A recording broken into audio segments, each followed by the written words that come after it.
monsieur... C'est monsieur Vaillant. Monsieur Vaillant, allez-y.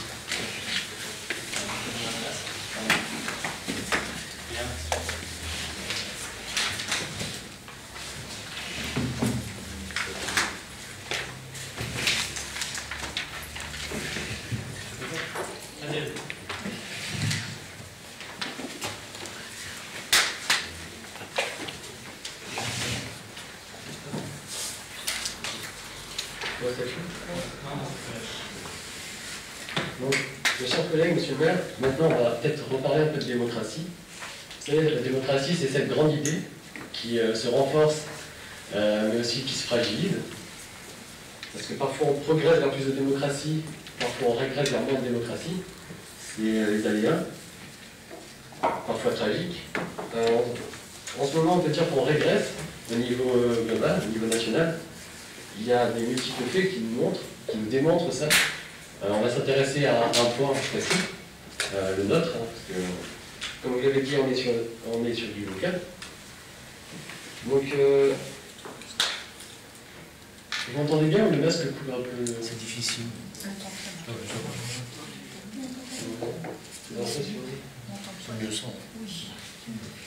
Ouais, c'est cool. Donc, là, globalement, c'est qu'on peut se poser la question, et beaucoup de gens se sont posés la question à travers, durant le confinement, on a eu le temps de cogiter, c'est quelle est cette démocratie en fait, qui valide des élections à 20%, 30% de participation. Il faut se dire, c'est normal, c'est comme ça, et il ne faut pas se poser de questions. Et je trouve que si on ne se pose pas de questions, là est le problème. Donc, honnêtement, j'attendais à ce qu'ils disent, finalement, non, on va annuler ces élections, c'était une parodie de démocratie, reprenant depuis le début. Et non. Alors là, je me mets en doute les Monsois qui ne sont pas venus voter. C'était rationnel de ne pas venir voter vu le contexte sanitaire. Je remets en cause le fait qu'on valide cette élection. 66,5% quand même d'abstention à Mons. C'est quand même énorme. Après, pourquoi ça nous concerne? Parce que déjà, nous sommes élus par ça.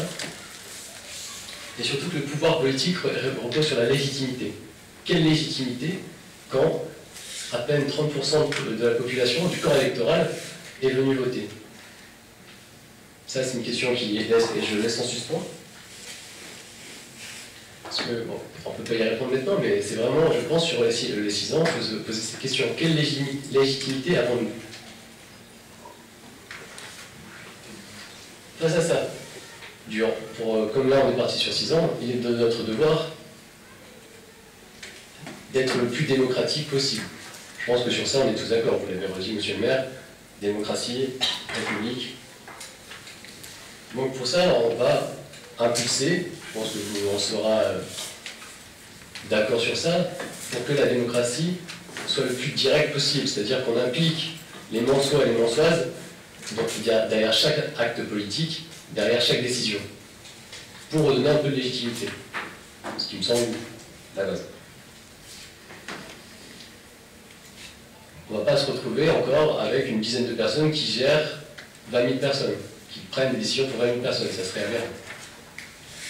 Bien sûr, on n'arrivera pas à 100% de la population, mais c'est l'objectif, je pense, sur les 6 ans, avoir 100% de participation, avoir des Monsois qui s'impliquent, comme le disait Timothée, qui reprennent goût à la chose politique, parce que c'est ça qui est en train de se déliter. Donc c'est dans ce sens que nous avons déposé ces amendements. Comme vous pouvez le voir, je pense que vous les avez sous vos yeux. Donc il y a un amendement pour chaque délégation. Nous demandons la suppression de ce qui doit rester comme pouvoir au conseil municipal, et non pas dans les mains du maire. Donc je me permets d'attirer votre attention sur les attributions suivantes. Je ne les ferai pas toutes parce que je sais que c'est long, vous n'avez peut-être pas envie de m'écouter, etc. Mais c'est globalement, ça revient un peu en rond, donc je ne serai pas là. Donc notamment la seconde par exemple. Fixer les tarifs pour la commune. Cela devrait faire l'objet de la consultation du conseil municipal. C'est à nous de débattre collectivement du juste prix. La troisième. On peut comprendre une délégation au maire pour négocier et renégocier un emprunt, dans les conditions qui sont énoncées au petit A et au petit B. Ça semble logique. Autant Les éventuelles opérations de couverture de taux et de change devraient relever d'une décision collective et transparente. De plus, si ce sont des emprunts à taux fixe, les couvertures de taux sont inutiles. Quant aux couvertures de change, on ne comprend pas. Pourquoi la ville de Mans se couvrirait en dollars ou en yens? Je ne sais pas. La septième aussi. Pour nous, il semble impensable de modifier ou supprimer la règle comptable sans consulter le conseil municipal. On peut parler aussi des droits de préemption.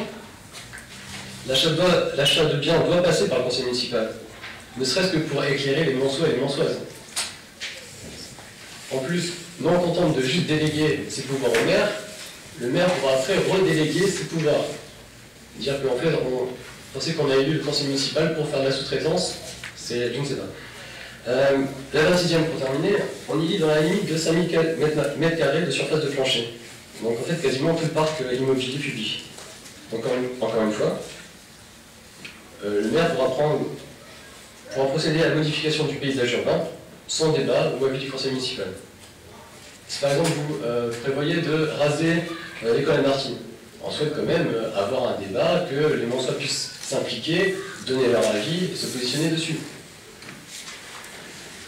Tout ça pour vous dire, chers collègues, que si vous votez la délégation de ces pouvoirs, alors vous condamnez le conseil municipal à devenir une chambre d'enregistrement en fait. Et là, pendant 6 ans, monsieur le maire viendra nous voir et nous expliquera ce qu'il a fait. Et sans que l'on puisse forcément débattre ou inverser le processus. Je ne sais pas si c'est ça votre vision de la démocratie. Est-ce que vous ne trouvez pas que les Mansois et les Mansoises ont le droit à la clarté sur certains sujets? Clarté qui est vraiment le principe un peu de ce conseil. Alors attention, monsieur Elgès, c'est pas contre vous. Je sais que vous n'êtes pas un tyran, un despote.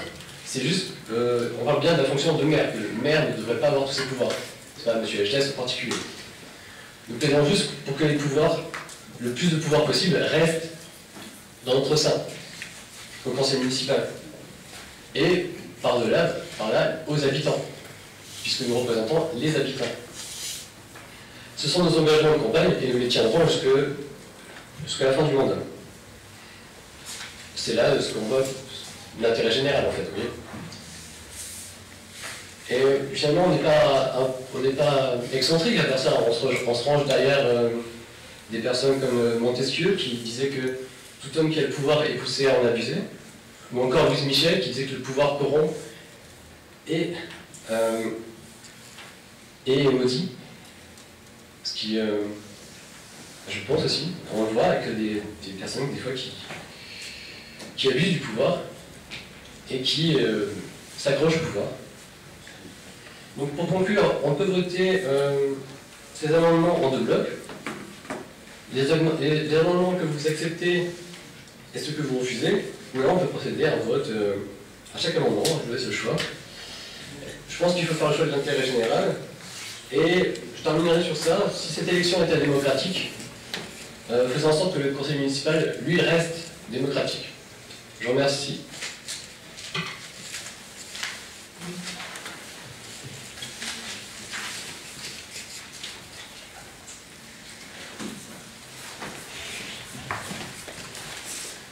Très bien, monsieur Vaillant, c'est là encore un peu avec surprise comme les délibérations précédentes, puisqu'en général, c'est des délibérations qui passent avec très peu de débat dans tous les conseils municipaux. Vous nous donnez des leçons, monsieur le professeur, des leçons de démocratie, des leçons de république, de démocratie participative, de définition de l'intérêt général. Je vous en remercie. Et vous nous dites, quelle légitimité avez-vous?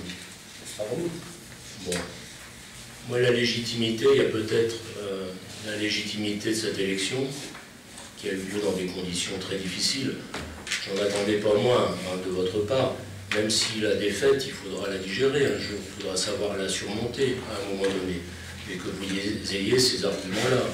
Mais je pense qu'à un moment donné, vous savez, quand on vit des épreuves, on a dit, il y a un phénomène de résilience qui petit à petit va vous accompagner. Mais bon, moi la légitimité, j'ai celle de la démocratie, de cette élection, j'ai celle d'une vie entière consacrée à ces engagements pour Mons. J'ai celle de 200 réunions publiques tenues dans le cadre de l'ANRU pour écouter les Monsois, essayer de prendre en compte leur avis. Voilà, vous arrivez, monsieur le professeur, vous nous donnez des leçons apprises dans un mouvement politique qu'on connaît bien, les Insoumis. Donc je vous écoute, je ne partage pas votre point de vue. La légitimité, elle ne se cite pas, hein. Ce ne sont pas des paroles. La légitimité, c'est des démonstrations, des actes. C'est ce que l'on fait au fil des années. Et les Monsois ont tranché ce débat. Faites un petit effort pour surmonter les choses. Voici ce voilà, que j'ai je vous trouvé. propose donc de passer au vote. Donc vous avez exprimé vos demandes d'amendement. On les a bien écoutées, hein, vous les avez d'ailleurs assez détaillées. Vous proposez, je crois, 3 scénarios, soit les voter en bloc, soit faire un vote par disjonction d'amendement. Moi, je vous propose de procéder au vote de la délibération initiale telle qu'elle était formulée. Qui est favorable à cette délibération? Qui s'abstient? Qui est contre? Monsieur Lebon, donc vous ne participez pas. Nous ne prenons pas part au vote. Très bien. Je vous remercie. On va à présent passer aux dernières délibérations qui concernent les désignations.